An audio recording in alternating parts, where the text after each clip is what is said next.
So at this year's E3, there were exactly 2 videos, trailers, demos, whatever, that I gave a single fuck about. They were the God of War one, which you can watch my big angry rant about here. I'm not going to put a link on screen. Just go find it. It's on the fucking channel. And also the Legend of Zelda trailer for the new Zelda game that's coming up. And I hated the God of War trailer, and I loved the Zelda trailer, and I super want to play Zelda. And my friend, the best guy ever, Mr. Bestie Boy, if you will, didn't think that the new Zelda trailer looked interesting at all. He was totally questioning why me and Endless Jess were so excited about it, and was like, why? I don't get it. What's so special about a new Zelda game? And he was saying that Zelda games were all basically the same shit that you do over and over again, which seems to be the most common criticism of Zelda as a franchise, is that all the games are exactly the same.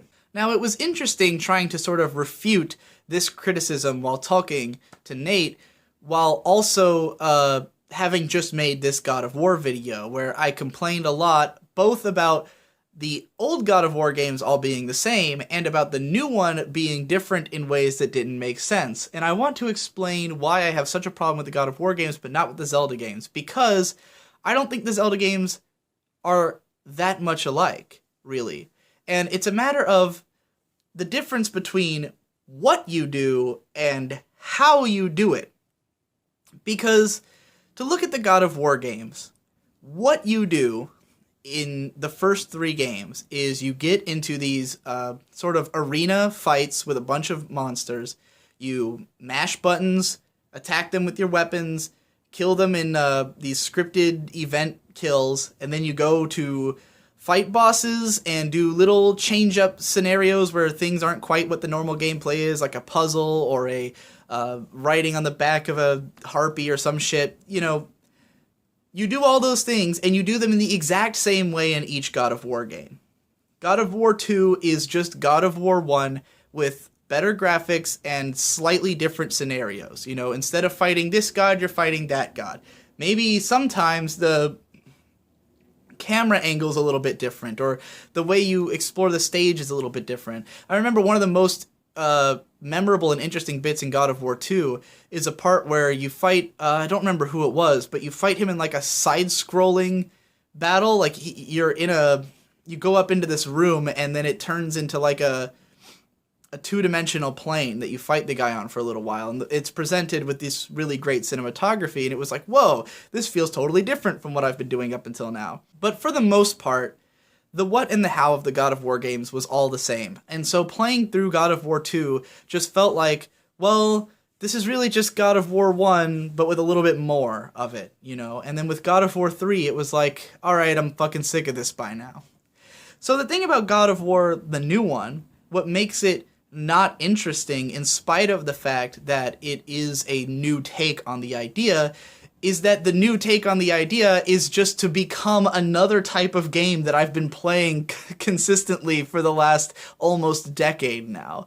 Because they switched to this over-the-shoulder perspective that's become extremely popular lately. I highly recommend Super Bunny Hop's video, God, I don't remember the name of it. This one I'll actually put on screen, but it's about how video game control schemes have gotten so homogenized in recent years that, you know, there's like this very clear standard of just what like a typical AAA game feels like. And it's the over-the-shoulder, you know, usually a shooter, usually with some element of cover, an experience system, upgrade systems, and stuff like that. And this God of War game shows a lot of evidence of being exactly that. It's an over-the-shoulder perspective. It's got experience system in it because, you know, there's a part where you see Kratos go into a new area and he gains 25 experience from knowledge points or whatever, which are obviously going to be something he can use to upgrade that axe he's got on his back and, you know, do a little bit more damage or a little more flourish on one of his attacks or something. It's like the completely typical modern game. It's everything that you expect from Uncharted or Tomb Raider or The Last of Us or what's that one that Evil Within? Is that the one that Shinji Mikami or whoever did? I don't remember. I think it was the Evil Within. It was either that or the other one that's similar cover art. But there's a bunch of games like this that are coming out now. And so rather than being a exciting new version of God of War, it feels more like slapping the God of War IP on the game we've been playing forever now. So now let's talk about Zelda. Every Zelda game involves picking up most of the same weapons, exploring most of the same types of themed dungeons, fighting the same kinds of bosses, and the narrative is usually fairly similar. It's about, being the chosen hero who goes out to rescue a princess and stop an evil overlord. However, the way that you play the game and the way that the story is delivered and the feeling of each game is totally different in almost every single game in the series. Zelda 1 is a freeform open adventure. It's all about just dropping you into this world and making you explore every nook and cranny of it. It's about finding all these secrets, finding all these little tidbits of fun that you didn't know were there, and feeling like an explorer and, having to navigate and memorize this world and chart it and sort of be in that world, fighting those enemies. The controls were very tight and cathartic. Moving around was fun. That was the best thing about Zelda 1, is that movement itself feels so good in that game that you can just run around forever and it always feels like a good time. So then you get Zelda 2, which totally changes all of the mechanics. Now suddenly, half the time it's a side-scroller, and the other half of the time it's out on the open world map. Battles are done in a totally different way. And, Zelda 2 is frowned upon largely as the worst game in the series, just because the controls aren't very tight and the world is very confusing and it's almost impossible to beat without a strategy guide. But it still has a lot of the core tenets of what makes Zelda interesting and fun, while being its own unique game. So then you get to A Link to the Past. And A Link to the Past is more about a linear adventure, this experience where there's all these set pieces and events, which is more of what modern gaming has become. I would say that this game fits in well with what was becoming popular in the Super Nintendo era and would become even more over time, is these games that are more about taking you between memorable moments. Another good example of this would be something like Chrono Trigger, where, it was less about running around exploring and finding everything yourself and more about experiencing a sequence of events in which each event is a memorable, different, fun thing. And A Link to the Past did a great job of that. There's lots of little moments that are like no other part of the game, whereas Zelda 1 is kind of the same thing the whole time. Not to say that it ever gets boring, at least in my opinion, but A Link to the Past is more about variety, and in the effort of making you experience all of those moments, it railroads you a lot more. It's no longer an open exploration game. And again, the controls feel very different. The story feels more grandiose, because the first two games barely had one. A Link to the Past has characters with their own stories and more of an overarching idea behind what you're doing. So then, Ocarina of Time, story-wise, and in terms of the way it presents itself, is very similar to A Link to the Past. It's also a 3D game, so it's played in a totally different way, and it's really about exploring that third dimension. That's by far the most mechanics are based around that. The idea of having to observe your surroundings and, learn a world, not just a two-dimensional world like in the first game where you found all these secrets because you explored the map fully, but now you can find secrets because you looked up in that room, and there's even more, and it's more densely packed because of it, where the world of Ocarina of Time is really small in terms of land size, but in terms of the amount of things that are in it, it's extremely dense, and that's a big part of what makes it so fun. Then you get Majora's Mask, which uses the exact same engine and yet totally upturns the way that you go about exploring this world, because now it's a much smaller story with all these more personal narratives, all these more individualistic characters, and you have to constantly reset this 3-day timer where you're going through the same 3 days over and over again, and you have to learn the schedules of everybody and really plan out what you're going to do in those 3 days, and it becomes a game that's more about figuring out how much you can get done in one cycle than it is about just playing through a linear sequence of events, and it's much more open-ended than the last few games.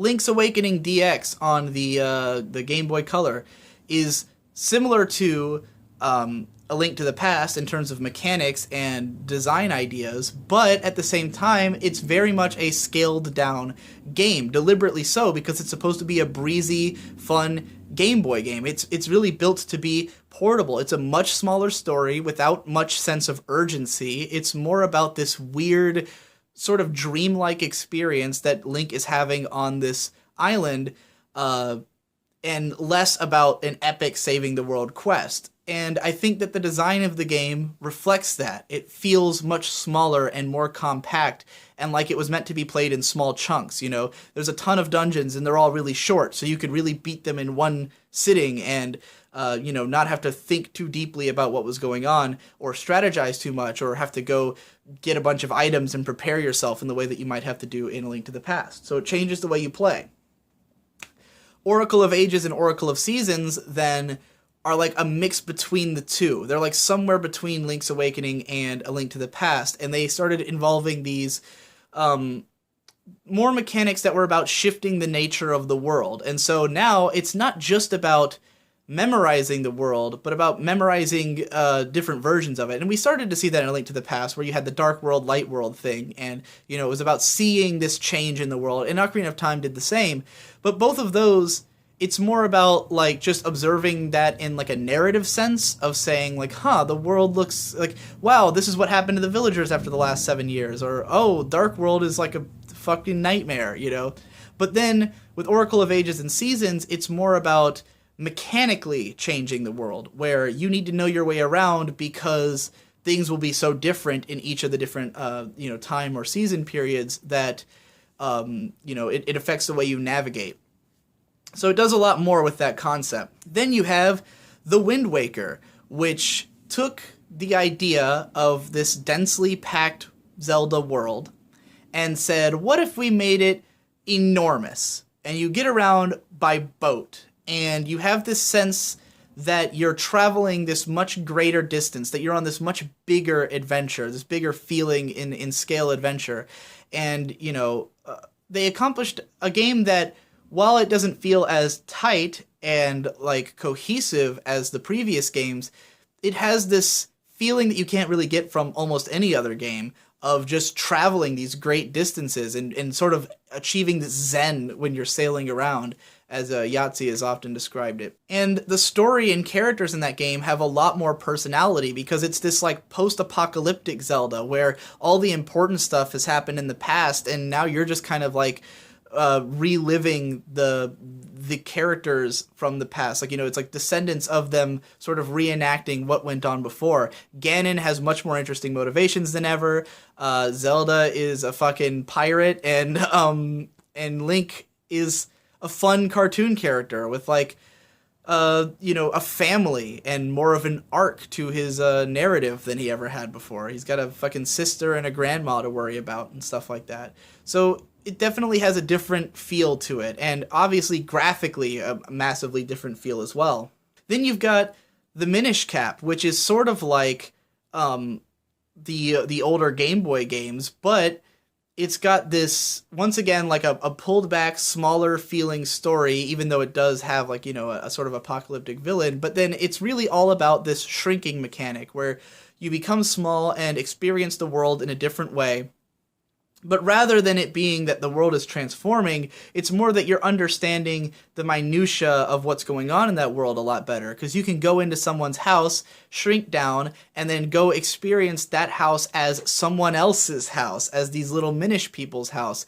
And it really makes it feel more dense than ever before. Like, in terms of packing a lot of content into a small space, which is something Zelda does extremely well, that game does it the best, because every single little area has multiple meanings and multiple different approaches to it. So it feels incredibly tight and packed in, which is appropriate for a Game Boy Advance game. Then you've got Twilight Princess, which is like trying to take the aesthetic of a more serious and plot-driven and adult Zelda game, which is what a lot of fans wanted after Ocarina of Time. They wanted another big epic story, and they said, okay, well, let's make it the most epic it can be. Let's make a big, grandiose, big feeling story that takes forever to play through. It's like a 50-hour game at minimum, you know? You're gonna be in this world for a fucking long time. It's very large in scope. Twilight Princess is all about that iconography of like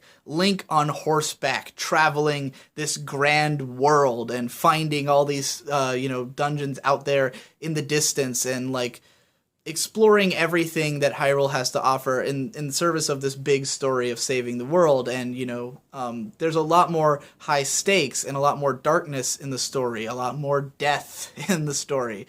So it's meant to feel like the sort of big kids Zelda game, the one that's more self-serious, and in a way that's what makes it one of my less favorite Zelda games, just for like my personal aesthetic feelings towards it. But I understand why a lot of people would really like it. And also the controls are pretty fucking different from the other games, especially if you're playing on the Wii, so that's a whole other world of difference. You've got the Four Swords and Four Swords Adventure games. I don't think I need to tell you that those are different Zelda games, considering that they're 4-player party games, essentially. Now we have Triforce Heroes as well, for the 3DS, which is also pretty fucking obviously different. And you've got Skyward Sword.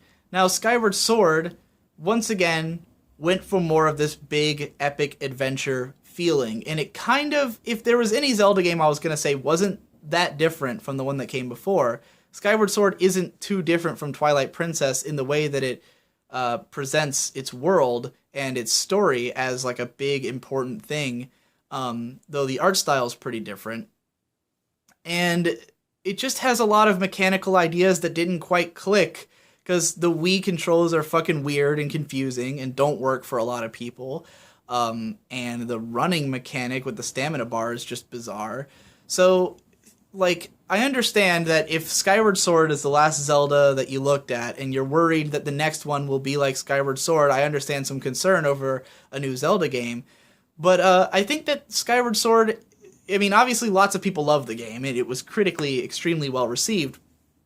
But I think that its issues are just a product of being a Wii game, like being a game that they wanted to make it control in this certain way. And I think that just in the same way that I said the Minish Cap was perfect for the GBA and that, Link's Awakening was perfect for the Game Boy, I think Skyward Sword was really built around being a Wii game, like built to the strengths of the Wii. And the problem is that for a lot of us, myself included, we don't like the Wii. I don't like playing with that controller and with that mechanic. And for the people who that stuff worked for, it worked big time. There's a lot of people who really love that game, who have no problem with the controls, and will absolutely get pissed off at you if you insult the controls. But I think for people who just aren't about what the Wii was about, it's not a good game for them, So now we've got this new Wii U Zelda game, and they're going for open world. And I'm excited about that because while, when I've been criticizing God of War for being a style of game that there's a lot of already, there are a lot of open world games already. There's a lot of great ones on the market. You've got games like The Witcher 3 that everyone fucking loves, and you've got games like Skyrim that people loved when it came out. But this new Zelda game, I don't think will be like those, because it's a Zelda game. And what Zelda games have that is like core to their being is really satisfying controls and really dense packed worlds. And even if you make a big world in a Zelda game, make it one that takes a long time to explore or that you can explore in any order, I don't see any reason to think that they wouldn't pack it with secrets and pack it with the kind of stuff that is what Zelda's known for, and make it fun to control and fun to explore. Like, the hardest thing for me about playing a game like Skyrim is that it's fucking boring to just play. Like, there's this big open world full of excitement, but what you do in that world, the walking and the smacking stuff and the stealing random things, that stuff's boring. But if you could make a game where it felt good to control and it felt good to, roll around and attack shit and just be in the game, and then you made it as big as possible, filled it with fun stuff, and made it look like a Zelda game, I see no reason to think that it wouldn't be the most perfect game ever. Now, does that mean that I necessarily am going to go into this game expecting that it's going to be a 10 out of 10? No, because why would I do that? That's just a good way to have your expectations shattered and end up being disappointed if it's not that good. But, like, if I'm going to get excited about anything, this would be the game to get excited about.